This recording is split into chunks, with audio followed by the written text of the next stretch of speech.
हरे कृष्ण माता धन्यवाद प्रणाम्स। हरे कृष्ण प्रभु जी, हरे कृष्ण।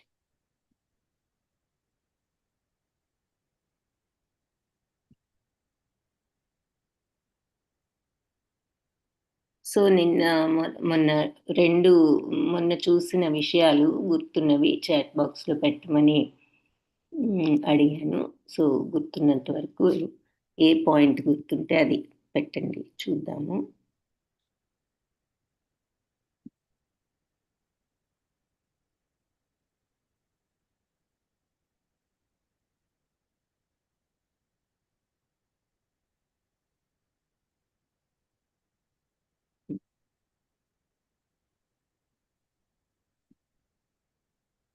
ఓం अज्ञानतिमिरान्धस्य ज्ञानाञ्जनशलाकया चक्षुरुन्मिलितं येन तस्मै श्रीगुरवे नमः। ॐ विष्णुपदाय कृष्णप्रेष्ठाय भूतले श्रीमते भक्तिवेदान्त स्वामी इति नामिने नमस्ते सरस्वती देवी गौरवाणी प्रचारिणे निर्विशेषा शून्यवादी पाश्चात्य देशधारिणे। हे कृष्ण करुणा सिंधु दीनबंधो जगत्पते गोपेश गोपिका कांता राधा कांता नमोस्तुते। तप्त कांचन गौरांगी राधे वृंदावनेश्वरी वृषभानुसुते देवी प्रणमामि हरिप्रिये। जय श्री कृष्ण चैतन्य प्रभु नित्यानंद श्री अद्वैत गदाधर श्रीवासादि गौर भक्त वृंद। हरे कृष्ण कृष्ण कृष्ण हरे हरे, हरे राम राम राम हरे हरे। हरे कृष्णा कृष्ण कृष्णा कृष्ण कृष्ण कृष्ण हरे हरे, हरे हरे राम हरे राम राम राम हरे राम हरे। हरे हरे। हरे कृष्ण कृष्ण कृष्ण हरे हरे, हरे राम राम राम हरे हरे। हरे कृष्णा कृष्णा कृष्णा हरे हरे राम राम हरे हरे। హరే కృష్ణ భక్తులందరికీ. సో 18వ అధ్యాయమైన మోక్ష సన్యాస యోగం రెండు భాగాల వరకు చూసాం, అంటే ఆల్మోస్ట్ సగం చూసాం. ఇంకా ఈరోజు 3వ భాగం చూద్దాము. సో ఏం చూసామన్నది మరి ఎవరు కూడా చాట్ బాక్స్లో ఏమి పెట్టలేదు. మరి ఏ విషయం కూడా గుర్తులేదా? ఎవరికి ఒక్క పాయింట్ కూడా ఇందులో గుర్తులేదా? పోనీ గుర్తున్నది చెప్పగలరా ఎవరైనా? 2 days చూసాం. సో సరే, ఫస్ట్ డేది గుర్తున్నా పోనీ చెప్పండి ఏదో ఒక విషయం. సెకండ్ డేది అసలు చెప్పుకోలేదు కాబట్టి మళ్ళీ తిరిగి అది ఎవరికైనా కనీసం ఏ విషయాలు చూసాం అన్నది ఎవరికైనా గుర్తుందా? ఈ సెకండ్ డేది కొంచెం కష్టం, అంటే క్రిటికల్, అంటే టెక్నికల్గా ఉంటాయి కాబట్టి. కానీ 3 విధాల్లో, అంటే 3 గుణాల్లో కొన్ని విషయాలు ఎలా ఉంటాయి అనేది చూసాం మనం. సో మరి 18th చాప్టర్ ఇంపార్టెంట్ చాప్టర్. మనకి మొత్తం భగవద్గీత సమ్మరీయే కాకుండా కొన్ని విషయాలు 3 గుణాల్లో ఎలా చేయాలో మనం 17th చాప్టర్లో 16th చాప్టర్లో చూసాం. ఏది? గుణత్రయ విభాగ యోగంలో మరి అది 14వ అధ్యాయం అనుకోండి. దైవాసుర సంపద విభాగ యోగంలో దైవ గుణాలు దానవ గుణాలు.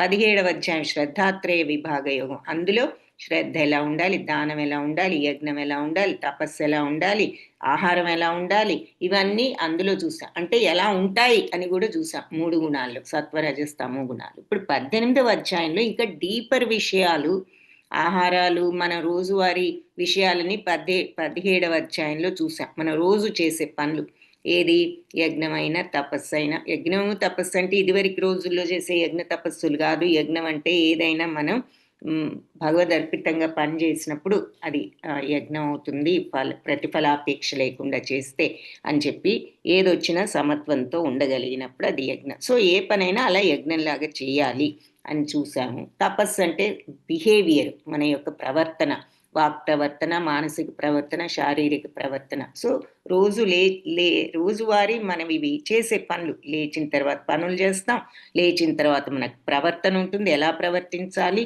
అందుకని ఆ విషయాలన్నీ అక్కడ చెప్పారు. లేచిన తర్వాత ఆహారం తింటాం, ఆహారం ఎలా ఉంటుంది, అలాగే మరి దానం కూడా ఇంపార్టెంట్ కాబట్టి మనుషులందరికీ ఆ దానం ఎలా ఉంటుంది, ఇవన్నీ కూడా ముఖ్యమైన విషయాలు అక్కడ చెప్పారు. అంటే రోజువారీ మనం చేసే విషయాలు. ఇక్కడ ఇంకా డీపర్ విషయాలు. ఏ పనైనా చేయాలంటే ఒక కర్త ఉండాలి, ఒక స్థానం ఉండాలి, భగవంతుడు ఉండాలి, ప్రయత్నం ఉండాలి, ఇంద్రియాలు ఉండాలి, ఇలా 5 విషయాలు ఉండాలి అని చూసి, జ్ఞానం ఉండాలి, ఆ పని చేసే జ్ఞానం. ఆ తర్వాత జ్ఞానము, జ్ఞేయము, ఇవన్నీ కూడా మరి కర్మకు అంశలైతే, ఒక ప్రేరణలైతే అంశకర్త, ఇవన్నీనని కొన్ని విషయాలు చూసాం. సో ఇలా జ్ఞానం ఎలా ఉండాలి, కర్త ఎలా ఉండాలి, చేసే కర్త అంటే పనిచేసేవాడు.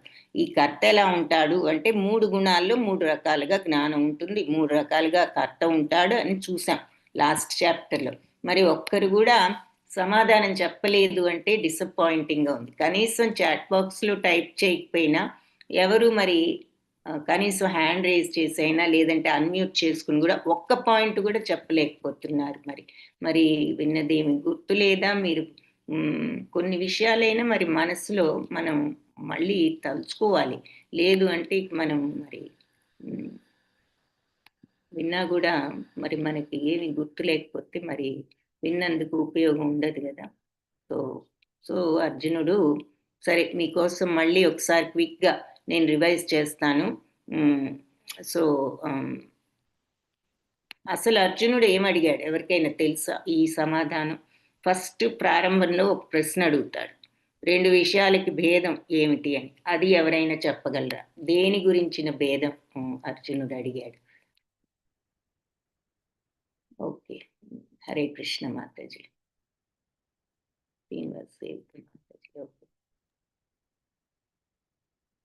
అన్మ్యూట్ చేసుకోండి మాతాజీ. అన్మ్యూట్ చేసుకోండి మాతాజీ. హరే కృష్ణ. హరే కృష్ణ మాతాజీ. హరే కృష్ణ.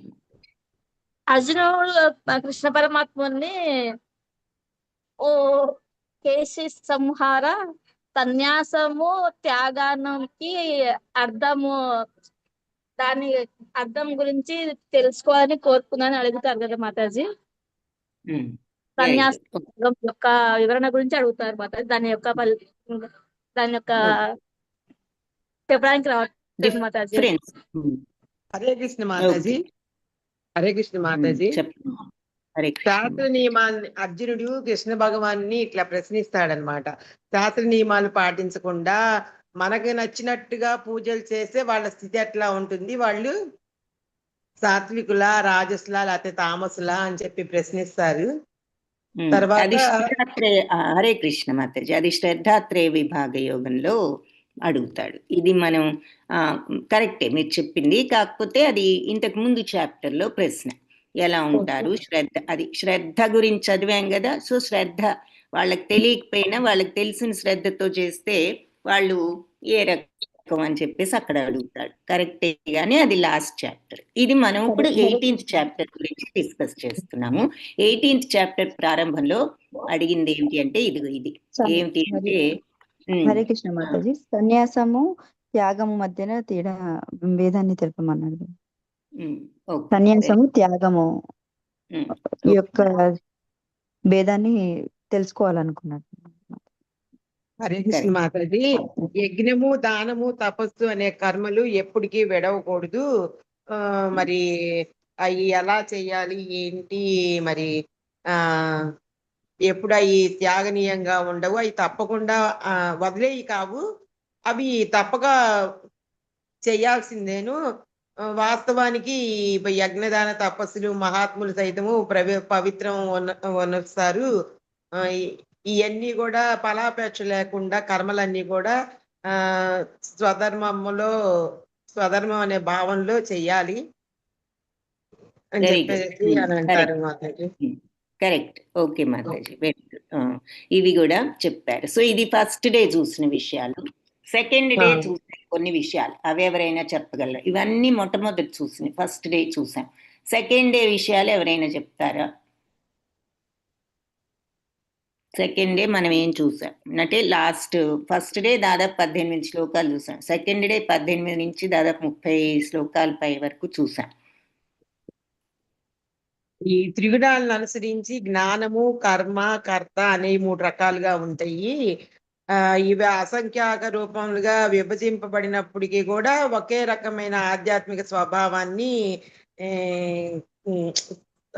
జ్ఞానము, సత్వగుణ ప్రధానంగా ఉంటాయి అని చెప్పేసేసి చెప్తారు మాతాజీ.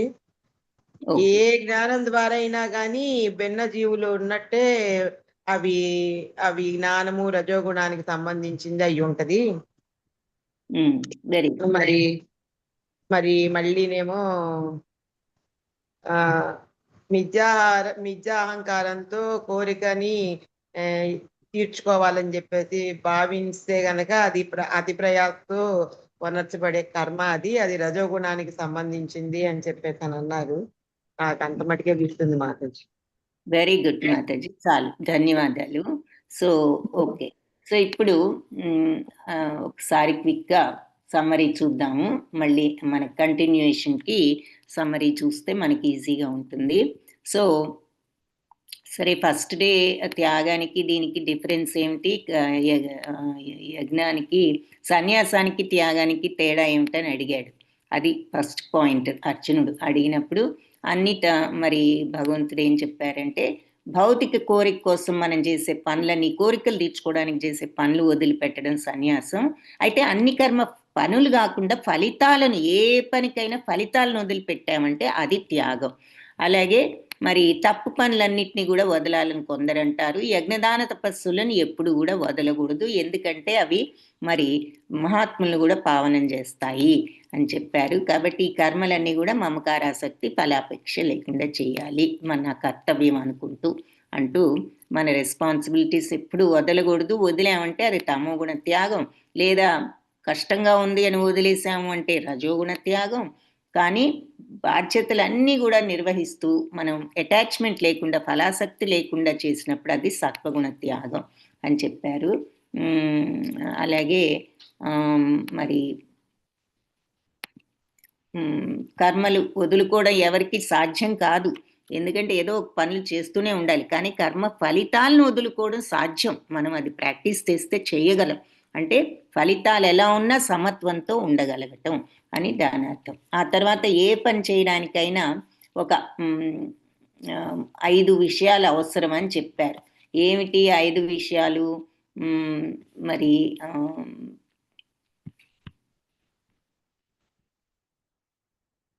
ఇది ఇక్కడ ఈ కార్యస్థానం అంటే మన దేహం ఉండాలి, కర్త ఉండాలి, అంటే ఆత్మ ఉండాలి, ఇంద్రియాలు ఉండాలి, ప్రయత్నం ఉండాలి. మనం ఏం ఎగ్జాంపుల్ చెప్పుకున్నాము?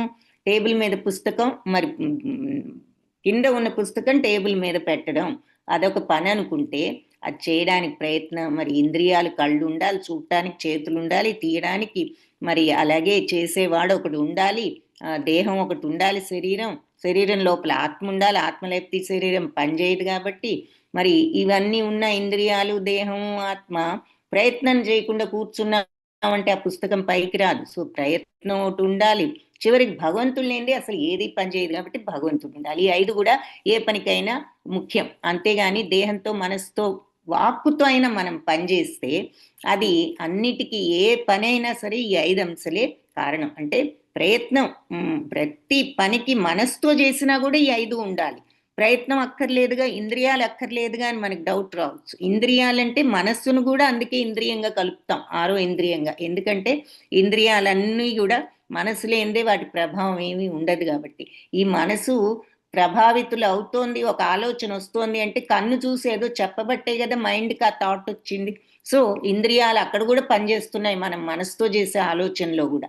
సో అది మనం మనసుతో చేసిన మాట మాట్లాడినా, ఎవరి పట్లైనా మంచిగా మాట్లాడినా చెడుగా మాట్లాడినా అది కూడా ఇంద్రియాల ఇన్ఫ్లుయెన్స్తో మన మైండ్ ఇన్ఫ్లుయెన్స్ అయ్యి ఆ ప్రకారంగా మనం ఆలోచనని కానీ మాటని కానీ పనిని కానీ చేస్తాం. కాబట్టి మనసుతో చేసిన, వాక్కుతో చేసిన, దేహంతో చేసినా సరే ఈ ఈ 5 కారణం. ప్రయత్నం ఉంటుంది, ఇంద్రియాలు ఉంటున్నాయి, మన బాడీ ఉంటుంది, ఆత్మ ఉంటుంది.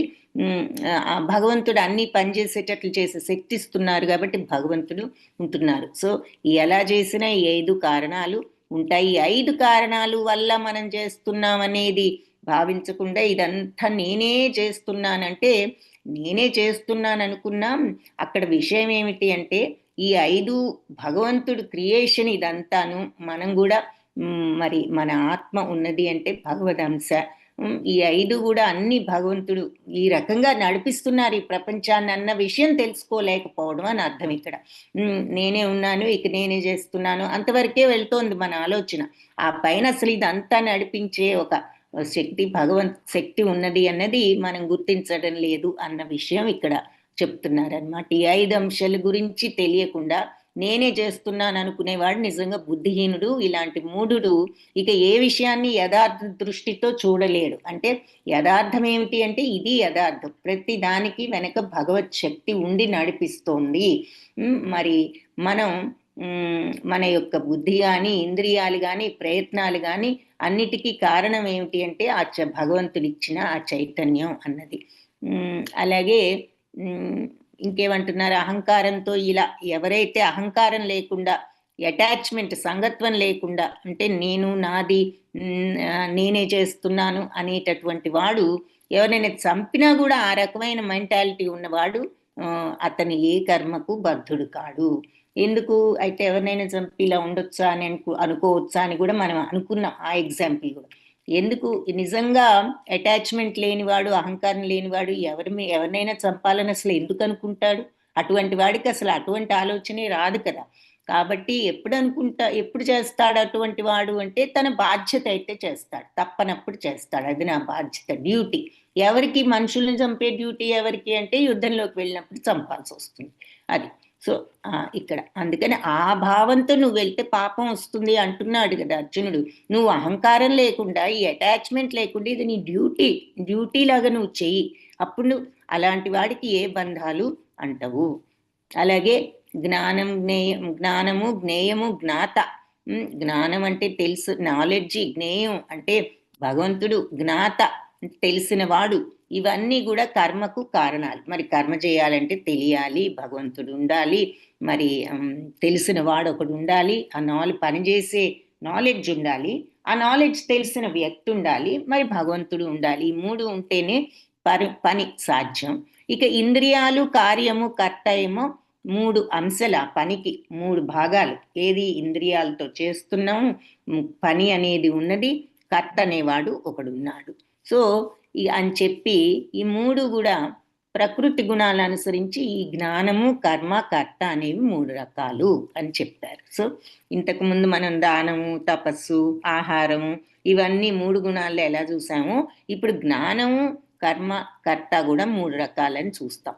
సో లాస్ట్ క్లాస్లో ఏం చూసామంటే జ్ఞానం 3 రకాలు ఏమిటి? అందరూ రకరకాల మనుష్యులున్నా, రకరకాల జీవులున్నా అందరిలో ఉన్నది ఒకటే ఆత్మ అని ఏ జ్ఞానంతో మనం చూస్తామో అది సత్వగుణ జ్ఞానం. అలా కాకుండా అందరూ డిఫరెంట్గా ఉన్నారు, వీళ్ళు పలానా, వాళ్ళు పలానా, వీళ్ళు నా వాళ్ళు, వాళ్ళు పై వాళ్ళు, వాళ్ళు కాని వాళ్ళు, వీళ్ళు అయిన వాళ్ళు అనే భేదభావంతో చూసిన వాడు రజోగుణ జ్ఞానం ఉన్నవాడు. ఇక ఏ జ్ఞానం ద్వారా మనిషి అసలు ఈ కార్యం మంచిదా కాదా అనేది నిజాన్ని కూడా అర్థం చేసుకోకుండా, ఈ తప్పు పన ఒప్పు పన అనేది కూడా చూసుకోకుండా తప్పు పనుల్లోనే ఆసక్తి ఉన్నవాడు తమోగుణ జ్ఞానం ఉన్నవాడు అంటున్నారనమాట. సో అంటే ఏదైనా చెడు అలవాటు అది కరెక్టా కాదా అనే ఆలోచన కూడా పక్కన పెట్టేయడం. ఆలోచిస్తే మళ్ళీ తెలుసుకోవాలి కదా, అసలు తెలుసుకోవాలనే ఇంట్రెస్ట్ లేదు, ఆ విషయం ఆలోచించకుండా వాళ్ళ తప్పు పనిలోనే ఆసక్తితో ఉండేవారు. ఎగ్జాంపుల్ ఏం చెప్పుకున్నాం, ఏదైనా ఆల్కహాలిజము లేదా ఎనీథింగ్, దొంగతనము, లేదా ఈవెన్ ఎదుటి వాళ్ళను దూషించడం, విమర్శించడం, ఇది కూడా ఒక అలవాటు. అది తప్పని తెలిసినా కూడా ఒక్కొక్కసారి చేస్తూనే ఉంటాం. అవతల వాళ్ళని అనవసరంగా విమర్శించడం, అవతల వాళ్ళలో తప్పులు వెతకడం, ఇది కూడా మరి తమో గుణమే ఒక రకంగా. ఎందుకు అంటే అది చేయకూడని పని. అందుకే శుద్ధ భక్తుల లక్షణాల్లో అవతల వాళ్ళ తప్పులు వెతకకుండా ఉంటారు అనేది ఒక సుగుణంగా చెప్తారు. సో ఇలా ఏదైనా తప్పు పనిని అది తప్పు అని తెలిసినా దాన్ని అర్థం చేసుకోవాలని ప్రయత్నించకుండా ఆ విషయాన్ని, ఆ తప్పు పనిలోనే ఇంట్రెస్ట్ చూపించి అదే కంటిన్యూ చేస్తున్నాము అంటే అది తమో గుణ జ్ఞానము అంటున్నారు. ఇంకా నెక్స్ట్ ఏం చూసాము అంటే మరి కర్మ ఎలా ఉంటుంది, 3 రకాల. సరి అయిన నియమబద్ధం అంటే శాస్త్రాలు చెప్పినది, అటాచ్మెంట్ లేకుండా, రాగద్వేషాలు లేకుండా, ఫలాపేక్ష లేకుండా చేసే పని సత్వగుణ పని అంటున్నారు, సత్వగుణ కర్మ. ఇక కోరికలు తీర్చుకోవాలనే ఉద్దేశంతో చేసే పనులన్నీ రజోగుణ కర్మలు కదా, ఇది మనం కర్మయోగంలో కూడా చూసాం. ఇక ఆ శాస్త్రాలన్నిటినీ పక్కన పెట్టేసి మరి ఎదుటి వాళ్ళ కష్టం కలిగిస్తున్నామా, హింసిస్తున్నామా వాళ్ళని అని కూడా ఆలోచించకుండా చేసే తప్పు పనులన్నీ కూడా తమోగుణ కర్మలు. సో ఎదుటి వాళ్ళని దూషించడం అవ్వచ్చు, ఎదుటి వాళ్ళని శారీరకంగా హింసించడం అవ్వచ్చు, ఎదుటి వాళ్ళకి నష్టం కలిగే విధంగా ప్రవర్తించడమైనా, ఏదైనా పరహింస, పరదుఖం కలిగించే పని, శాస్త్రాలు వద్దు అని చెప్పిన పని చేసినప్పుడు అది తమోగుణ కర్మ. అంటే ఏదైనా తప్పు పని అనమాట. బేసిక్గా మనం ఈజీగా గుర్తుంచుకోవాలంటే తప్పు పనులు చేసాం, ఒకరిని బాధ పెట్టే పని చేసామంటే అది తమోగుణ పని అంటున్నారు. తర్వాత త్రిగుణాలు మరి ఆ యొక్క ఆ ప్రభావం లేకుండా, అంటే త్రిగుణాలు మనకి ఈ ఆ రజోగుణం కానీ తమో గుణం కానీ ఇవేవి లేకుండా, అహంకారం లేకుండా నిశ్చయంతో, ఉత్సాహంతో, జయాపజయాలు ఎలా ఉన్నా సరే పని చేయాలనే ఉత్సాహంతో పని చేసేవాడు సాత్విక కర్త. దీనివల్ల మనకు అది వస్తుందా, ఇది వస్తుందా అనేది ఏది ఆలోచించకుండా, ఇది నా డ్యూటీ, నేను చెయ్యాలి అనే ఉత్సాహంతో, దృఢ నిశ్చయంతో అంతవరకే ఆలోచించి పని సక్సెస్ అయితే నాకు అది వస్తుందా, ఫెయిల్ అయితే ఎలాగూ అనేవన్నీ కూడా ఆలోచించకుండా అతను పని మీద ఉత్సాహంతో నా డ్యూటీ ఇది అని చేసేవాడు సాత్విక కర్త. అలా కాకుండా కర్మఫలాలు వస్తాయి అనుభవించాలి అనే ఉద్దేశంతో కర్మ చేసేవాడు రజోగుణ కర్త. అతను మరి ఒక్కొక్కసారి చెడు ఆలోచనలు, స్వార్థపు ఆలోచనలతో తప్పు మార్గంలో అయినా పని బాగా చేద్దాము, మనకి ఎక్కువ వ్యాపారంలో డబ్బులు వస్తాయి, మనం బ్లాక్ మార్కెటింగ్ చేస్తా అనుకోవచ్చు కదా, అదొక ఎగ్జాంపుల్. అలా ఒక్కొక్కసారి తప్పు మార్గం అయినా, తర్వాత సుఖ దుఃఖాలకు చెలించి రియాక్ట్ అయిపోతాడు. మంచి ప్రాఫిట్ వస్తే విపరీతంగా పొంగిపోయి గర్విస్తాడు, నా తెలివేననుకుని. మరేదే నష్టం వస్తే విపరీతంగా దుఃఖించి కృంగిపోతాడు. సో సుఖ దుఃఖాలకి ఇలా చెలించేవాడు అతను రజోగుణ కర్త. ఇక తమోగుణ కర్త ఎలా ఉంటాడు అంటే మరి మోసం చేసేవాడు, మొండితనం, ఇతరులను అవమానించడం లో చాలా నేర్పరి, అంటే ఎంతసేపు ఎదుటి వాళ్ళని ఇన్సల్ట్ చేయడం, సోమరితనం, ఎప్పుడు ఏదో నాకు ఇది లేదు అది లేదంటూ తనకేదో సెల్ఫ్ పిట్టి అనమాట. అలా ఉండేవాడు, కాలాన్ని వేస్ట్ చేసేవాడు, టైం వేస్ట్ చేసేవాడు. ఇవన్నీ కూడా తమోగుణ కర్త యొక్క లక్షణాలు అంటున్నారు. సో ఆ తర్వాత ఇక త్రిగుణాల గురించి బుద్ధి ఎలా ఉంటుందో చెప్తాను విను అన్నారు. అది అక్కడి వరకు వచ్చాం మనం. సో జ్ఞానం చూసాము, కర్త చూసాము, కర్మ చూసాం. మూడు రకాలుగా 3 గుణాల్లో ఎలా ఉంటాయి. ఇప్పుడు బుద్ధి ఎలా ఉంటుందో, బుద్ధి కూడా సాత్విక బుద్ధి, రాజసిక బుద్ధి, తామసిక బుద్ధి ఉంటుందన్నమాట. సో త్రిగుణాల ప్రకారం ఈ బుద్ధి ఎలా ఉంటుందో విశదంగా చెప్తాను విను అన్నారు. అంతవరకు మనం చూసాం. ఇది కూడా క్లుప్తంగా చూసాం. ప్రవృత్తించ నివృత్తించ కార్యాకార్యే భయే బంధం మోక్షం చయ వేత్తి బుద్ధి సా పార్థ సాత్వికి. ప్రవృత్తించ నివృత్తించ, ఏం చెయ్యాలో ఏం చెయ్యకూడదో, కార్యం ఏమిటి అకార్యం ఏమిటి, ఏ పని చెయ్యాలో ఏ పని చెయ్యకూడనిదో, భయం అభయం, భయం ఉండటం భయం లేకపోవడం, దేనికి భయపడాలి దేనికి భయపడకూడదు, మరి భయపడటం దేనికి, తప్పు పని అయితే భయపడాలి, దేనికి భయపడకూడదు అంటే మంచి ప్రవర్తన ఉన్నప్పుడు భయపడకూడదు. వాళ్ళు ఏమనుకుంటారో వీళ్ళు ఏమనుకుంటారో, మంచి పని అయినప్పుడు చేయొచ్చు, తప్పు పని అయినప్పుడు అది చేయడానికి భయపడాలి. సో వీళ్ళకి దేనికి భయపడాలి, దేనికి భయపడకూడదు, బంధాలు, మోక్షము మరియు ఎవరైతే తెలుసుకోగలుగుతారో, అంటే ఏది చేయొచ్చు ఏది చేయకూడదు, దేనికి భయపడాలి దేనికి భయపడకూడదు, ఏది మోక్షాన్ని కలిగిస్తుంది ఏది బంధాన్ని కలిగిస్తుంది అని తెలుసుకున్న బుద్ధి సత్వగుణ బుద్ధి. సో ఈ సత్వగుణ బుద్ధి ఉన్నప్పుడు మనకి ఏ పని చేయాలో ఏది చేయకూడదు తెలుస్తుంది, దేనికి భయపడాలి దేనికి భయపడకూడదు తెలుస్తుంది, ఏ పని బంధాన్ని కలిగిస్తుంది ఏ పని మోక్షాన్ని కలిగిస్తుంది, ఎలా ఉంటే బంధం ఏర్పడుతుంది ఎలా ఉంటే మోక్షం కలుగుతుంది అనేది తెలుస్తుంది. అటువంటి బుద్ధి సత్వగుణ బుద్ధి. యయా ధర్మం అధర్మం చ కార్యం చ కార్యమేవ చ కార్యం చ అకార్యమేవ చ అయధావత్ ప్రజానాతి బుద్ధి సా పార్థ రాజసి. సో పార్థ, ధర్మం యొక్క అర్థం మరియు అధర్మం, ధర్మానికి అధర్మానికి ఉన్న భేదము, అలాగే కార్యము మరియు అకార్యము ఏవచ్చ. నిశ్చయంగా కార్యం ఏమిటి, చేయవలసిన పని ఏమిటి, అకార్యం చేయకూడని పని ఏమిటి. అయధావత్ ప్రజానతి, అయధావత్ అసమగ్రంగా అంటే ఇన్కంప్లీట్గా పూర్తిగా తెలుసుకోకుండా, ప్రజానాతి తెలుసుకోకుండా ఉన్న బుద్ధి రాజసి పార్థ రాజసి. ఇటువంటి బుద్ధిని రాజసి బుద్ధి అంటారు. సో ధర్మం ఏమిటో, ధర్మానికి అధర్మానికి మధ్య తేడా తెలియకుండా, చేయవలసిన కార్యం ఏమిటో చేయకూడని కార్యం ఏమిటో భేదం తెలియకుండా ఉన్నటువంటి బుద్ధి రజోగుణ బుద్ధి. దీనికి ఆపోజిట్ కదా తమో గుణం చూసాం. ఏది చెయ్యాలో ఏది చేయకూడదు, దేనికి భయపడాలి దేనికి భయపడకూడదు, ఎటువంటి పనులకు భయపడాలి ఎటువంటి పనులకు భయపడకూడదు, అలాగే మరి ఏది మోక్షాన్ని ఇస్తుంది ఏది బంధాన్ని ఇస్తుంది, ఇవన్నీ తెలిస్తే అది సాత్విక బుద్ధి. ఏ పని చేయాలో ఏ పని చేయకూడదో, ఏది ధర్మమో ఏది అధర్మమో భేదం తెలియనప్పుడు అది రాజసిక బుద్ధి. ఇక తామసిక బుద్ధి ఎలా ఉంటుంది అంటే అధర్మం ధర్మమితి అన్యతే తమసావృత సర్వార్థాన్ విపరీతాంశ్చ బుద్ధి సా పార్థ తామసి. అధర్మం ఇది ధర్మం అని యామన్యతే తమసావృత.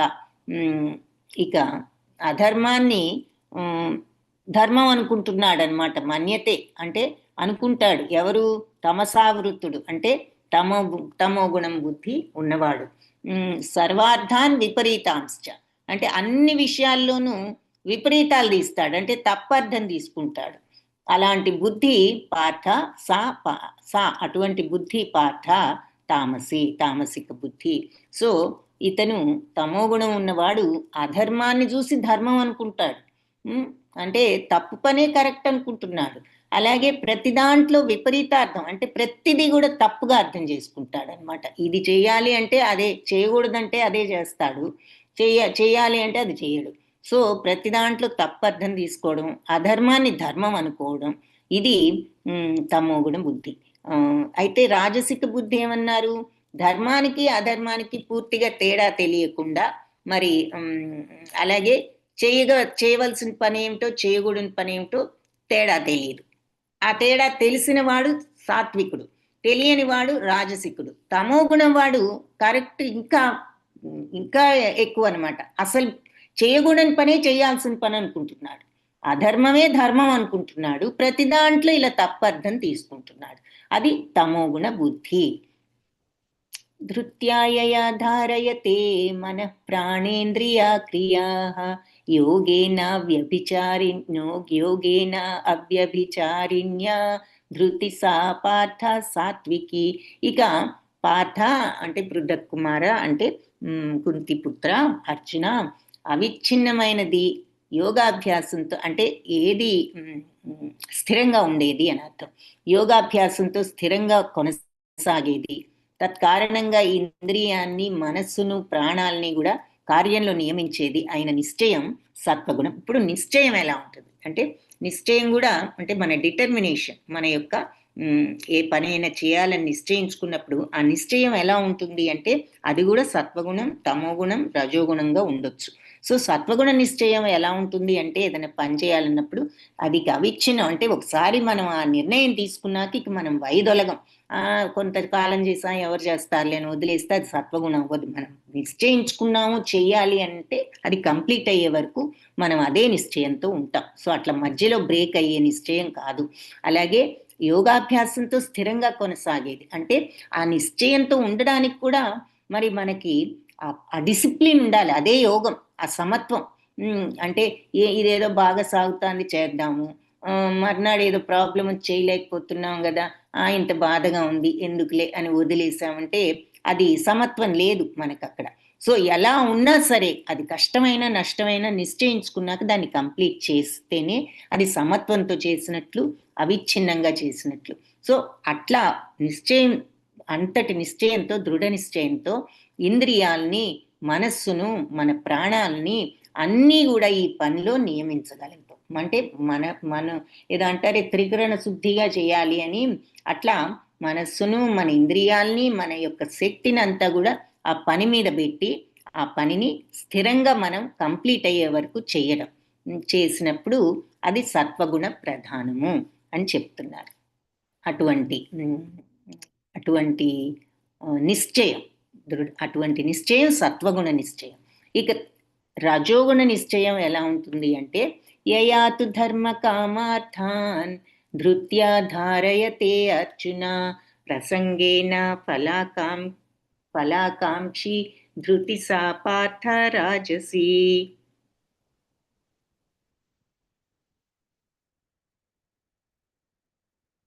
ఓకే, సో ఏ నిశ్చయంతో మనిషి ధర్మము, ధర్మార్థ కామ మోక్షాలు అంటారు కదా.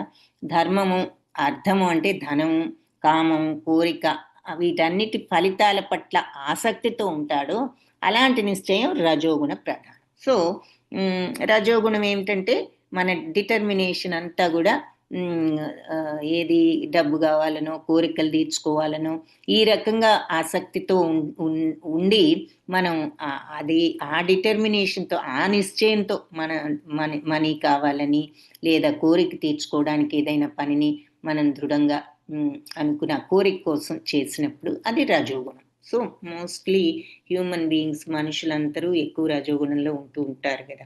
మరి కోరిక తీర్చుకోవడానికి చేస్తూ ఉంటాము, అలాగే డబ్బు సంపాదించాలి అంటే డబ్బు సంపాదించకూడదు అని కాదు, కానీ అది ఏ భావంతో సంపాదిస్తున్నాం. సరే మన తినడానికి ఉండడానికి కావాలి, మన మీద ఆధారపడ్డ కుటుంబ సభ్యులకి తినడానికి ఉండడానికి కావాలి, అలాగే ఏదైనా ఉన్నప్పుడు మన పక్క వాళ్ళకి అవసరమైనప్పుడు సహాయపడాలి అనుకుంటూ ఆ రకంగా సంపాదన చేసినప్పుడు అవసరం కోసం అది డ్యూటీ అవుతుంది. కానీ ఇంకా సంపాదించాలి, నాకు ఇంకా అది కావాలి ఇది కావాలని విపరీతమైన కోరికలతో ఉంటూ ఆ పని చేసినప్పుడు అది రజోగుణం అవుతుంది. సో పని ఒకటే, ఇద్దరూ డబ్బు సంపాదిస్తున్నారు, ఏ భావాలతో వీళ్ళు ఉన్నారు, వీళ్ళ మైండ్ ఎలా పనిచేస్తుంది అన్న దానిని బట్టి బుద్ధి కానీ నిశ్చయం కానీ ఉంటుంది అన్నది అక్కడ ఇంపార్టెంట్ పాయింట్ అన్నమాట. అలాగే యయా స్వప్నం భయం శోకం విషాదం మదమేవ చ నవిముంక్తి దుర్మేధ ధృతి సా పార్థ తామసి. యయా స్వప్నం, ఇక స్వప్నం అంటే కళ, భయం, శోకం దుఃఖం, విషాదం, మదం అంటే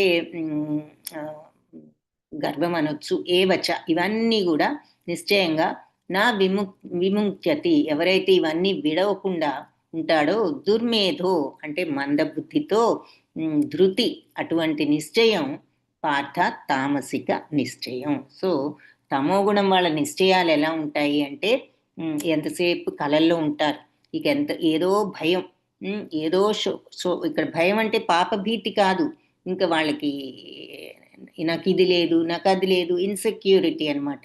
శోకం ఎప్పుడు దుఃఖం, విషాదం, ఏదో భ్రాంతి, ఇట్లా ఇవన్నీ కూడా ఎవరైతే దాటలేరో మందబుద్ధితో కూడిన నిశ్చయం, ఇటువంటి మందబుద్ధితో కూడిన నిశ్చయం తమోగుణం. అంటే ఎప్పుడు ఇట్లా దుఃఖంలోనో, విషాదంలోనో, ఒక భ్రాంతిలోనో, భయంలోనో, డ్రీమ్స్లోనో ఉంటూ ఉంటారనమాట. సో అదంతా కూడా తమోగుణ నిశ్చయం. అందుకే ఏ విషయానికి కూడా మనం టూ మచ్గా చలించకుండా ఉండగలిగితే మరి శోకాలు విషాదాలను కూడా మనం దాటొచ్చు. అదే శోక విషాదాల్లో ఉన్నాము అంటే అది కూడా మరి ఆ నిశ్చయం కరెక్ట్ నిశ్చయం కాదు. ఆ శోకాల్ని నిశ్చయాలు, మరి విషాదాలు, భయాలు, స్వప్నాలు, డ్రీమ్ ల్యాండ్లో ఉండడం, భ్రాంతిలో ఉండడం, ఇవన్నీ కూడా తమో గుణ నిశ్చయాలు అని చెప్పి చెప్తున్నారు. సో ఈ నిశ్చయం కూడా ఇలా 3 రకాలుగా ఉంటుంది. సో మళ్ళీ ఒకసారి చూద్దాము. తమో గుణ నిశ్చయం ఎలా ఉంటుంది అంటే, ఏదైనా పని మొదలు పెట్టినప్పుడు మరి అన్నీ కూడా సమత్వంతో ఆ పనిని ఇంకా ఆపకుండా కంప్లీట్గా మన ఇంద్రియాల్ని, మనస్సును, ప్రాణాన్ని అన్నీ దాని మీద పెట్టి అది చక్కగా కాన్సన్ట్రేషన్తో కంప్లీట్గా చెయ్యాలి, మధ్యలో ఆపేది కాదా నిశ్చయం, అది సత్వగుణం.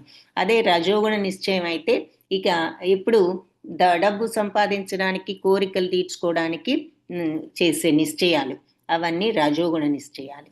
ఇక ఎప్పుడు ఏదో దుఃఖము, శోకము, విషాదము, కలల్లో ఉండడము, భ్రాంతిలో ఉండడం, ఇవన్నీ తమోగుణ నిశ్చయాలు అంటున్నారు.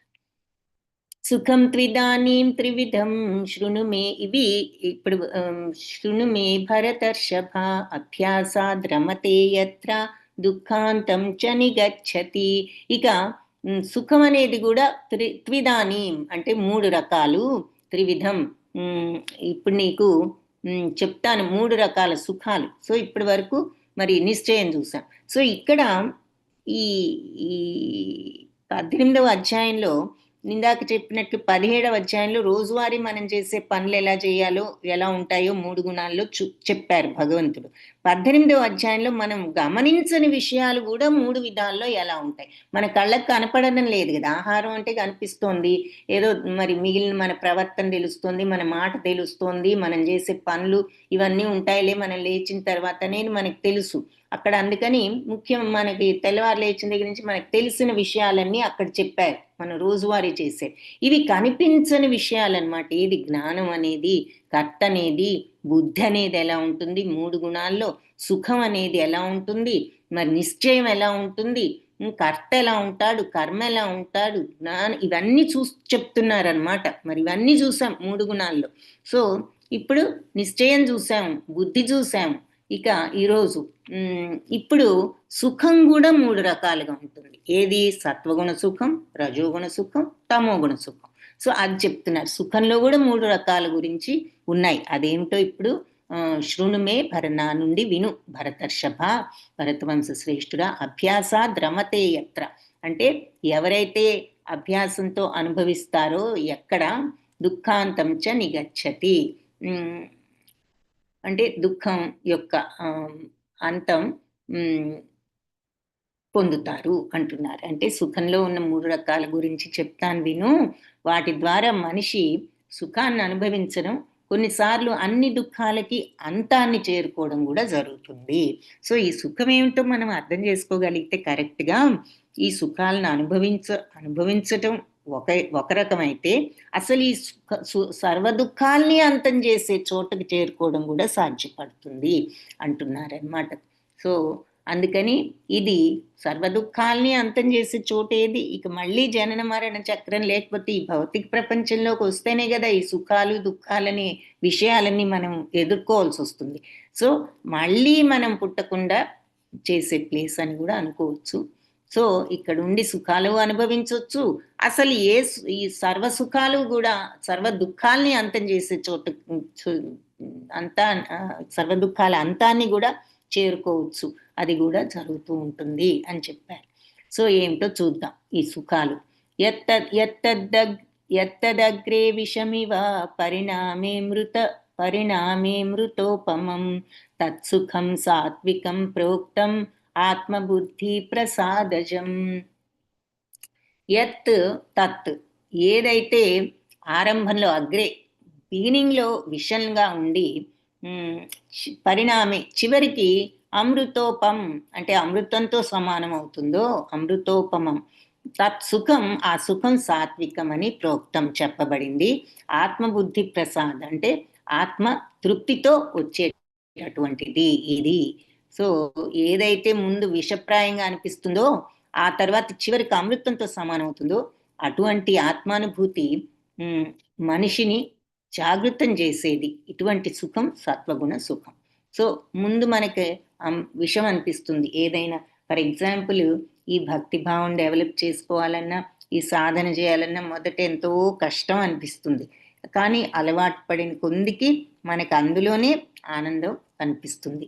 సో అలా మొదటి ఎగ్జాంపుల్ అన్నమాట. మొదట విషప్రాయంగా ఉండి చివరికి అమృతంతో సమానం అనిపించే ఆత్మానుభూతి పట్ల మనిషి అట్లాంటి విషయం పట్ల మనిషిని గనక జాగృతం చేయగలిగిన సుఖం, అది సత్వగుణ సుఖము అంటున్నారనమాట.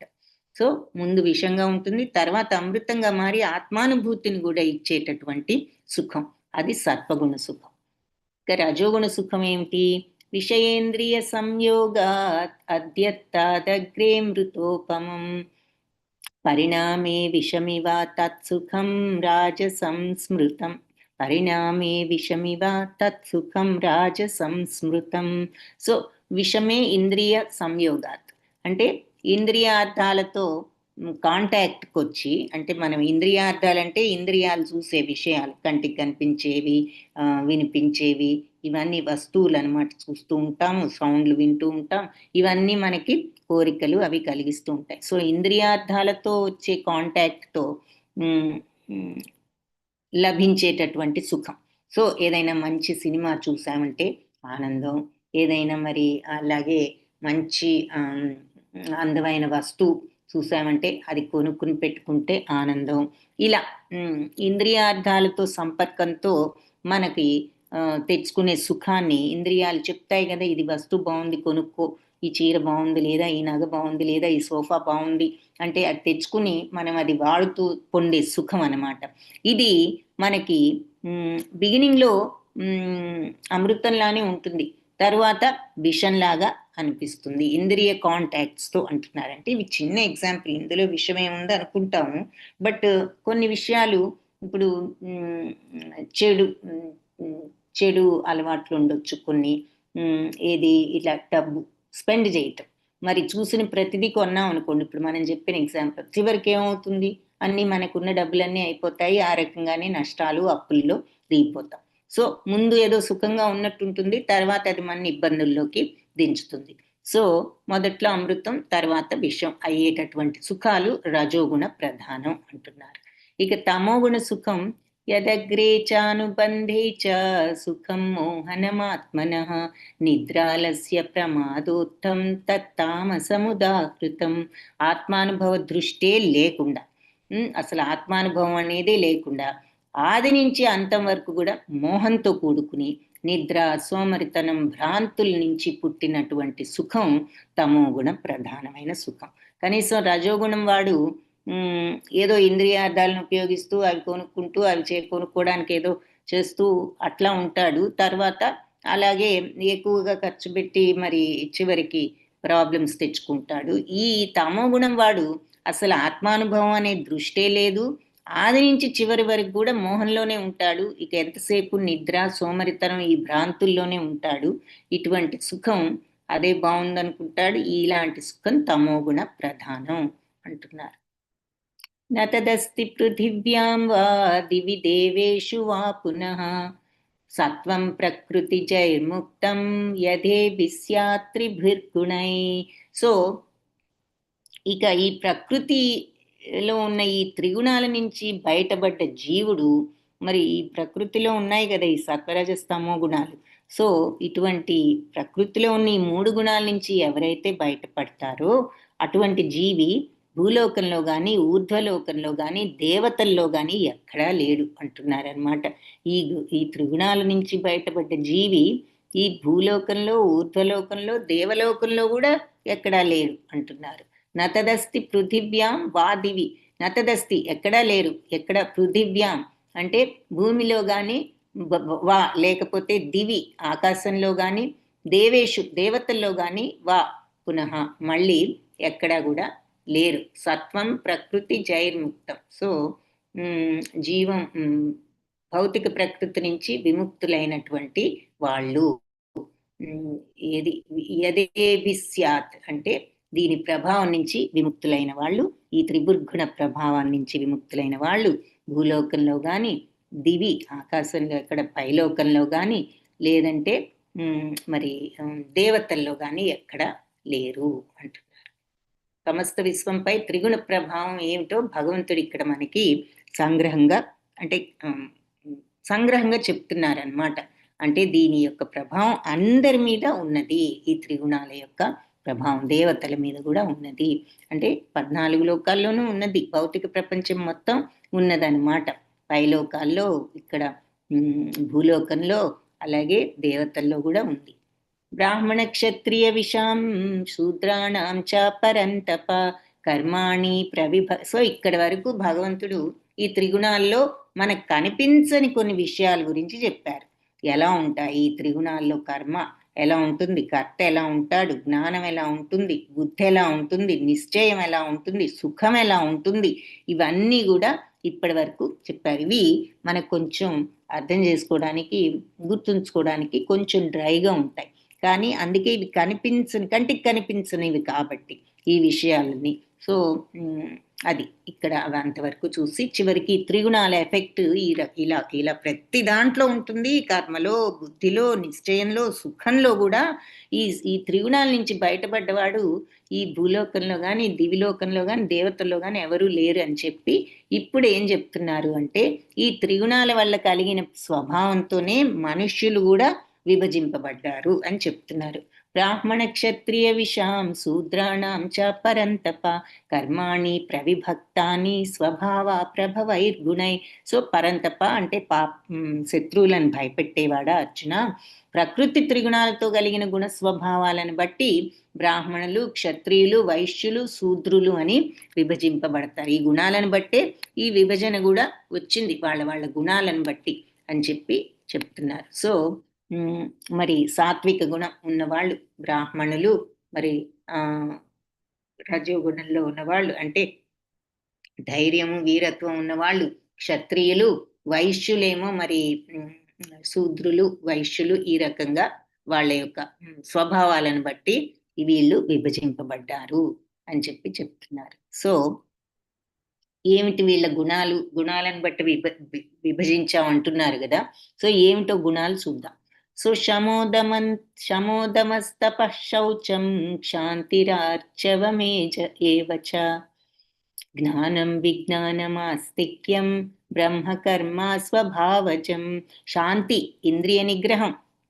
క్షమ అంటే మరి ఇంద్రియ క్షమ అంటే మనస్సును నిగ్రహించుకోవడం, అంటే శాంతిగా ప్రశాంతంగా ఉండగలగటం, అది శాంతి. దమ అంటే ఇంద్రియాలను, సెన్సెస్ ని నిగ్రహించుకోగలగటం. తప అంటే తపస్సు అంటే చూసాం కదా, అంటే సరి అయినటువంటి ప్రవర్తన. శౌచం అంటే పవిత్రంగా ఉండడం, బాడీ మైండ్ని పవిత్ర ఆలోచనలతో ఉంచుకోవడం. శాంతి అంటే సహనం, ఓర్పు. తర్వాత శాంతిర్ ఆర్జవం అంటే నిజాయితీ. ఏవచ ఇవన్నీ కూడా నిశ్చయంగా. జ్ఞానం, ఆ తర్వాత విజ్ఞానం, ఆస్తిక్యం అంటే ధర్మతత్పరత, అంటే ధర్మ చింతన, ధర్మం పట్ల ఇంట్రెస్ట్తో ఉండడం, ధర్మాన్ని పాటించడం ఆస్తిక్యం. బ్రహ్మకర్మ అంటే బ్రాహ్మణుని యొక్క పని, ధర్మము. స్వభావజం వాళ్ళ యొక్క స్వయం స్వభావంతో వాళ్ళకి కలిగినటువంటి ఫీలింగ్స్ అంటున్నారు. సో శాంతి, ఇంద్రియ నిగ్రహం, తపస్సు, పవిత్రత, సహనం, నిజాయితీ, జ్ఞానం, విజ్ఞానం, ధర్మచింతన, ఇవన్నీ కూడా సహజ లక్షణాలు బ్రాహ్మణులకు. ఈ లక్షణాలతో వాళ్ళు పనులు చేస్తారు. సో ఏ పని చేసినా బ్రాహ్మణులు శాంతము, వాళ్ళ గుణాలు ఎలా ఉంటాయంటే శాంతం, ఇంద్రియ నిగ్రహణ, వాళ్ళు సెన్స్ని కంట్రోల్ చేసుకుంటారు, ఏది చూస్తే అది వెళ్ళిపోకుండా దాని వైపు. తపస్సు అంటే సరి అయిన సత్ప్రవర్తన, స్వచ్ఛత, పవిత్రత, సహనం, ఓర్పు, చిత్తశుద్ధి, జ్ఞానం, విజ్ఞానం మరియు ధర్మచింతన అంటే ఇహపరలోకాలపై విశ్వాసం. ఇది బ్రాహ్మణుల యొక్క గుణాలు. సో వాళ్ళు ఏ పని చేసినా ఈ గుణాలతో చేస్తారు. ఇక శౌర్యం, తేజో, ధృతిర్దాక్ష్యం, యుద్ధే చాప్యపలాయనం, దానమీశ్వర భావశ్చ క్షాత్రం కర్మ స్వభావజం. శౌర్యం అంటే శూరత్వం, తేజస్సు, ధృతి అంటే దృఢ నిశ్చయం, దాక్ష్యం అంటే సమర్థత, ఏ పని చేయటమైనా సమర్థత్వంతో చేయగలగడం. యుద్ధేచ మరియు యుద్ధంలో అపలాయనం, పారిపోకుండా ఉండడం. అంటే క్షత్రియుడైన వాడు ఎప్పుడు యుద్ధంలో నుంచి పారిపోడు, యుద్ధాన్ని ఎదుర్కొంటాడు. అలాగే దానం చేయడం. ఈశ్వర భావశ్చ అంటే నాయకత్వ భావం, లీడర్షిప్ క్వాలిటీస్. క్షాత్రం అంటే క్షత్రియుడికి సంబంధించిన కర్మలు, స్వభావజం, అతని ప్రకృతితో, అతని స్వభావంతో, ఈ రకమైన స్వభావంతో చేసే కర్మలు. సో శౌర్యము అంటే ధైర్యం, వీరత్వం, శక్తి, దృఢ నిశ్చయం, దక్షత, ఏదైనా చేయగలిగినటువంటి అసమర్థత, యుద్ధంలో ధైర్యంగా ఉండడం అంటే భయపడి పారిపోకుండా, ఔదార్యం, నాయకత్వం, ఇవన్నీ కూడా క్షత్రియులకు సహజమైన కర్మ స్వభావాలు. అంటే క్షత్రియులు వాళ్ళందరికీ ఉండేటటువంటి గుణాలు. శౌర్యం, బలం, ధైర్యం క్షత్రియులను చూపిస్తున్నారు. ఆయుధ విద్యలో నైపుణ్యం, యుద్ధంలో నుంచి వెనుదురుగని సంకల్పం, విశాల హృదయంతో దయాగుణం, నాయకత్వ సామర్థ్యం, ఇవన్నీ క్షత్రియ గుణాలు. ఇంకా వైశ్య గుణాలు, శూద్ర గుణాలు చూద్దాం. కృషి గోరక్ష్య వాణిజ్యం వైశ్య కర్మ స్వభావజం పరిచర్యాత్మకం కర్మ శూద్రాస్యాపి స్వభావజం. సో కృషి అంటే వ్యవసాయం, గోరక్షణ, వాణిజ్యం వ్యాపారం, వైశ్య కర్మ స్వభావజం. సో వ్యాపార వైశ్యుల యొక్క కర్మ స్వభావాలు, వాళ్ళ స్వభావాలు ఇలా ఉంటాయి. ఏది వ్యవసాయము, గోవుల్ని రక్షించడం, వర్తకం చేయడం, వాణిజ్యం, ఇవన్నీ.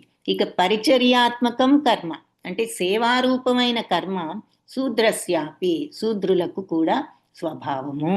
సో వ్యవసాయము, గోరక్షణ, వాణిజ్యం వైశ్యులకు సహజ స్వభావమైన కర్మలైతే, పని చేయడం, అందరికీ పరుల సేవ చేయడం శూద్రులకు సహజ స్వభావం. కొంతమందికి పనుల పట్ల ఆసక్తి, సేవ చేయడం పట్ల ఆసక్తి, అవి శూద్ర గుణాలు. సో వైశ్య గుణాలు వ్యవసాయము, గోరక్షణ, మరి పాడి పంటలు, వ్యాపారం, ఇవన్నీ వాళ్ళకి సహజ సిద్ధంగా వాళ్ళు చేయగలిగిన పనులు. శూద్ర గుణాలు పని చేయడం ద్వారా వాళ్ళు సేవ చేయడం అనేది వాళ్ళకి సహజమైన విధి అంటున్నారు. సో ఇలా గుణాలను బట్టి ఈ రకంగా విభజన జరిగింది. వాళ్ళకి దేని మీద ఇంట్రెస్ట్ ఉంటే వాళ్ళ గుణానికి ఆ రకమైన కేటగిరీలోకి వాళ్ళని పెట్టడం జరిగింది. స్వే స్వే కర్మణ్యభిరత సంసిద్ధిం లభతే నరః స్వకర్మ నిరత సిద్ధిం యథా విందతి తచ్ఛృణు. సో మనిషి తన గుణానికి సంబంధించిన కర్మ చేయడం ద్వారా పూర్ణత్వాన్ని పొందగలడు. ఇక దీన్ని ఎలా చేయొచ్చు అనేది ఇప్పుడు చెప్తాను, విను. స్వే తన కర్మను బట్టి, అభిరత అంటే తన కర్మను అనుసరిస్తూ, సంసిద్ధిం లభతే నరః మనిషి తన యొక్క కర్మను చేయటం, కేవలం మన డ్యూటీ చేయడంతో మనం సంసిద్ధత పొందొచ్చు అంటున్నారు. తన గుణానికి సంబంధించిన కర్మ అయితే మన డ్యూటీ ఏమిటి, మన గుణాలను బట్టి మనకి ఏది సూట్ అవుతుందో చెప్పారు. సో సాత్విక గుణం ఏమిటి, రాజసిక గుణం ఏమిటి, మరి శూద్ర గుణం ఏమిటి, వైశ్య గుణం ఏమిటి అని వాళ్ళ గుణాలను బట్టి వాళ్ళు కర్మలు చేయడం ద్వారానే వాళ్ళు పూర్ణత్వాన్ని పొందగలరు. ఇక స్వకర్మ నిరత సిద్ధి అంటే వాళ్ళ స్వకర్మను చేయడంలో పరిపూర్ణతను ఏ విధంగా విందతి పొందొచ్చో తచ్ఛృణు. ఇప్పుడు విను, మీ డ్యూటీస్ మీరు చేసుకుంటూ మీరు సిద్ధత్వాన్ని ఎలా పొందొచ్చో, మీరు పూర్ణత్వాన్ని ఎలా పొందొచ్చో, మీ డ్యూటీస్ నిర్వర్తించడంతోనే మీరు సిద్ధత్వం పొందొచ్చు, వేరే ఏం చేయక్కర్లేదు. అలా ఎలా సిద్ధత్వాన్ని, మీ బాధ్యతలను నిర్వర్తిస్తూ సిద్ధత్వాన్ని మీరు ఎలా పొందగలరో ఇప్పుడు చెప్తాను, విను అంటున్నారు. సో ఇది చాలా ఇంపార్టెంట్ పాయింట్. మనందరికీ కూడా డ్యూటీస్ ఉన్నాయి. మన డ్యూటీస్ని మనం పర్ఫెక్ట్గా చేశాము అంటే దాంతోనే మనం సిద్ధత్వాన్ని పొందొచ్చు అంటున్నారు. సో అది ఎలా పొందొచ్చో ఇప్పుడు చెప్తాను, విను అంటున్నారు. ఏం చెప్తారో చూద్దాం. యతః ప్రవృత్తిర్భూతానాం యేన సర్వమిదం తతం స్వకర్మణా తమభ్యర్చ్యం సిద్ధిం విందతి మానవః. ఓన్లీ 10 మెంబర్స్ వచ్చారు ఈరోజు. అయిపోవచ్చింది అనుకుంటున్నాం, కానీ ఎంతో ఇంపార్టెంట్ ఇన్ఫర్మేషన్ అంతా కూడా ఈ చాప్టర్స్లో ఉన్నది. అది దయచేసి మీరు ఎవరైనా మీకు తెలిసిన వాళ్ళు రాకుండా ఉంటే అందరినీ రమ్మని చెప్పండి. ఈ చాప్టర్స్ అన్ని కూడా మనం శ్రద్ధగా వినవలసినటువంటి విషయాలు. ఆల్మోస్ట్ అయిపోయింది, బట్ దీని తర్వాత 3rd లెవెల్ కూడా స్టార్ట్ చేస్తాము. సో ఎనీవే ఇక్కడ సర్వజీవులకు కారణమైన వాడు, సర్వత్రా వ్యాపించి ఉన్నవాడైన భగవంతుణ్ణి అర్చిస్తూ తన విద్యుక్త ధర్మను అనుసరించడం ద్వారా మనిషి పూర్ణత్వాన్ని పొందగలడు. ఇవన్నీ కూడా ఇక అద్భుతమైనటువంటి, ఇక్కడి నుంచి ప్రతి శ్లోకం కూడా అసలు ఇప్పటి వరకు అన్నీ క్లారిటీతో చెప్పారు. ఇక్కడి నుంచి ఇక ప్రతిదీ నీ డ్యూటీ నువ్వు చేసుకుంటం ద్వారానే నువ్వు పూర్ణత్వాన్ని మనిషి పొందొచ్చు. అలా ఎలా పొందొచ్చు నీకు ఇప్పుడు చెప్తాను విను అని ఇక్కడ ఏం చెప్తున్నారు.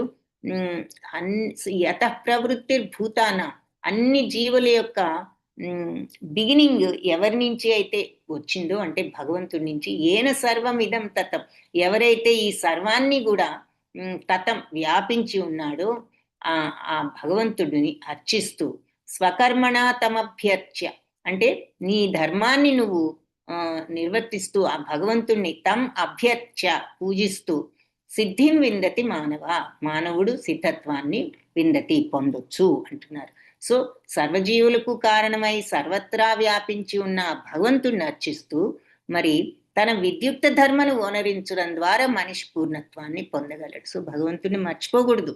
భగవంతుడిని ఎప్పుడు కూడా మనం మనసులో పూజిస్తూ మన డ్యూటీని మనం చేసుకున్నప్పుడు మనకి పూర్ణత్వం వస్తుంది అంటున్నారు.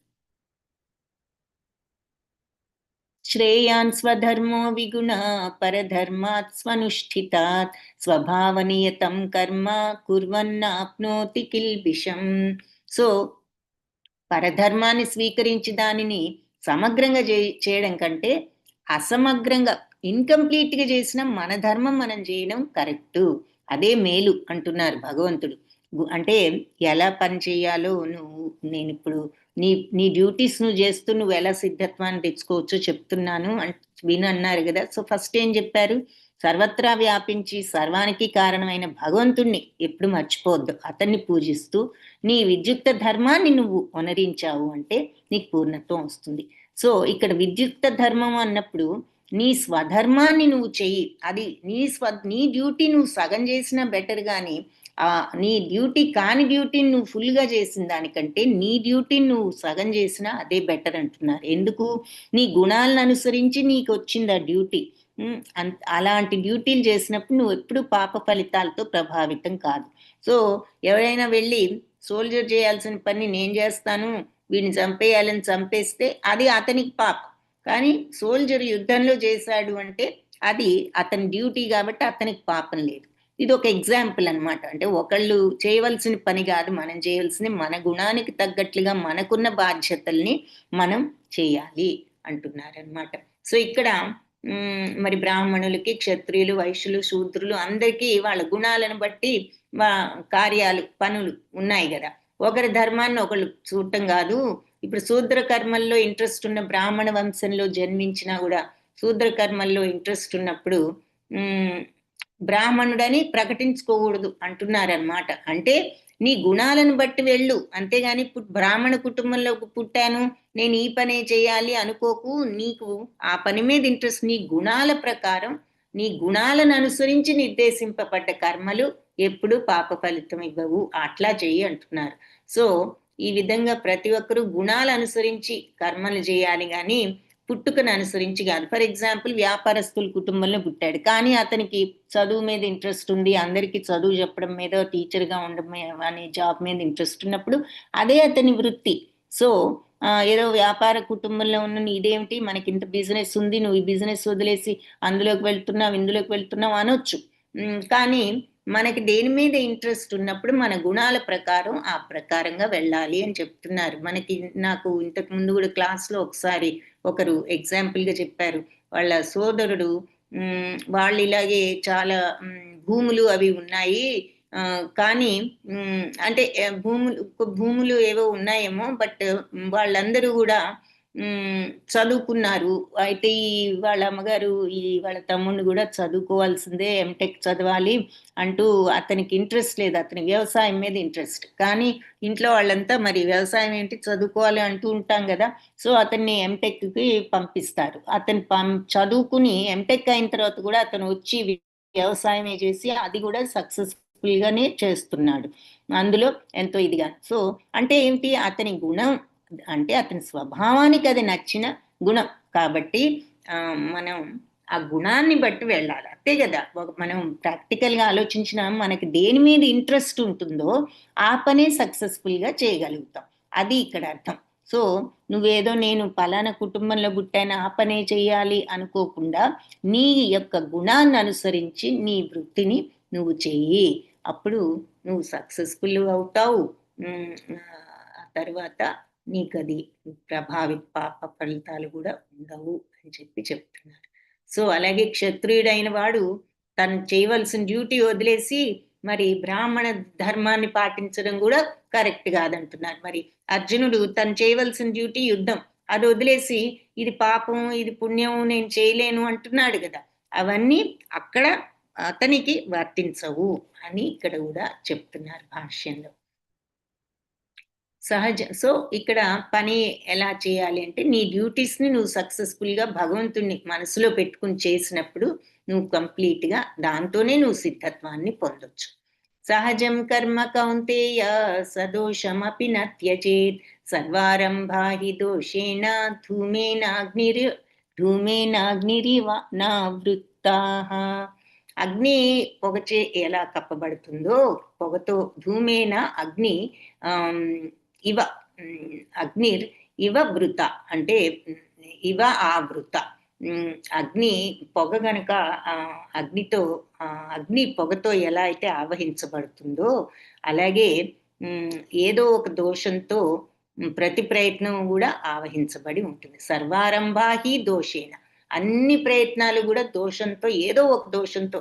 ఇప్పుడు అగ్ని ఉందంటే ఎంతో కొంత పొగ ఉంటుంది ఆ అగ్ని చుట్టూ, అలాగే ఏదైనా ప్రయత్నం ఉంది అంటే ఏదో ఎంతో కొంత దోషంతో ఆవహించబడి ఉంటుంది. అందుకని కౌంతేయ సహజం కర్మ కౌంతేయ సదోషం అపి న త్యజేత్. కాబట్టి దోషపూర్ణమైనదైన తన సహజ కర్మను ఎవరు కూడా వదిలిపెట్టకూడదు అంటున్నారు. సో ఎంతో కొంత ఇప్పుడు మనం ఎంత వద్దనుకున్నా నడిచి వెళ్తున్నప్పుడు ఎన్నో కింద చీమల్ని వాటిని కూడా చంపొచ్చు, వద్దనుకున్నా కూడా ఏవో క్రిములను కూడా మనం తినే వాటిల్లో గాలి పీల్చినా కూడా క్రిములు ఉంటాయి, బ్యాక్టీరియా. సో వాటిని చంపుతూ ఉండొచ్చు మనం తెలియకుండా. సో ఏదో ఒక ప్రతి పనిలో ఏదో ఒక దోషం ఉంటూనే ఉంటుంది, కానీ దోషపూర్ణమైనదైనా సరే నీ డ్యూటీ అయితే దాన్ని నువ్వు ఎప్పుడూ త్యజించకూడదు. కాబట్టి ఇందులో పాపం అని నువ్వు అంటున్నావు, కానీ అది నీ కర్తవ్యం, నువ్వు వెళ్ళి చేయాల్సిన డ్యూటీ నీకున్నది, కాబట్టి అది నువ్వు వదిలిపెట్టకూడదు అంటున్నారనమాట నీ డ్యూటీని. అసక్త బుద్ధి సర్వత్ర జితాత్మా విగత స్పృహ నైష్కర్మ్య సిద్ధిం పరమాం సన్యాసేనాధిగచ్చతి. అసక్త బుద్ధి అంటే ఆసక్తి లేకుండా అనాసక్తితో, అంటే నువ్వు నేను వీళ్ళని చంపుతున్నాను వాళ్ళని చంపుతున్నాను, వీళ్ళు నాకు చుట్టాలు, వీళ్ళు నాకు తాత, వీళ్ళు నాకు గురువు, అవన్నీ అటాచ్మెంట్స్, అనాసక్తితో ఉండు. ఈ ఆసక్తులన్నీ పక్కన పెట్టు, అనాసక్తి బుద్ధితో సర్వత్రా జితాత్మ, ఎప్పుడు కూడా మనో నిగ్రహంతో మనస్సును కంట్రోల్ చేసుకో, అనాసక్తితో ఉండు. విగత స్పృహ, ఏ కోరికలు లేకుండా ఉండు. నైష్కర్మ్య సిద్ధిం అంటే ప్రతిచర్యలేమి అంటే లేకుండా ఉండే సంపూర్ణత్వం, అంటే బంధత్వాలేమి కలగనటువంటి ప్రతిఫలాపేక్ష లేని సంపూర్ణత్వం. పరమాం ఎంతో ఉత్కృష్టమైన మహత్తరమైన సన్యాసం ద్వారా అధిగచ్చతి పొందుతారు అంటున్నారు. సో ఆత్మనిగ్రహం కలవాడు, అనాసక్తుడు, భౌతిక సుఖాలను త్యజించేవాడు అయిన మనిషి సన్యాసం ద్వారా కర్మఫల విముక్తి అనేటటువంటి అత్యున్నత పూర్ణత్వ స్థాయిని పొందుతాడు. సో ఆత్మనిగ్రహం, అనాసక్తి, భౌతిక సుఖాలను త్యజించిన వాడు ఏమిటి? అదే సన్యాసం. ఇటువంటి సన్యాసం ద్వారా అతడు సన్యాసానికి ఏమీ కాషాయ వస్త్రాలు వేసుకోక్కర్లేదు, ఏమి వేసుకోక్కర్లేదు.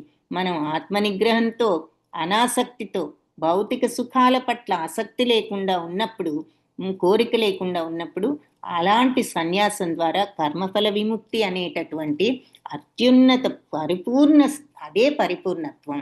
ఆ అలాంటి స్టేజ్కి వచ్చినప్పుడు ఇక కర్మఫలాలేవి కూడా ఉండవు. కర్మఫలాల నుంచి విముక్తి వస్తుంది, ఎందుకంటే వాళ్ళకి ఆసక్తి లేదు, మరి దేని పట్ల కోరిక లేదు, భౌతిక సుఖాల పట్ల.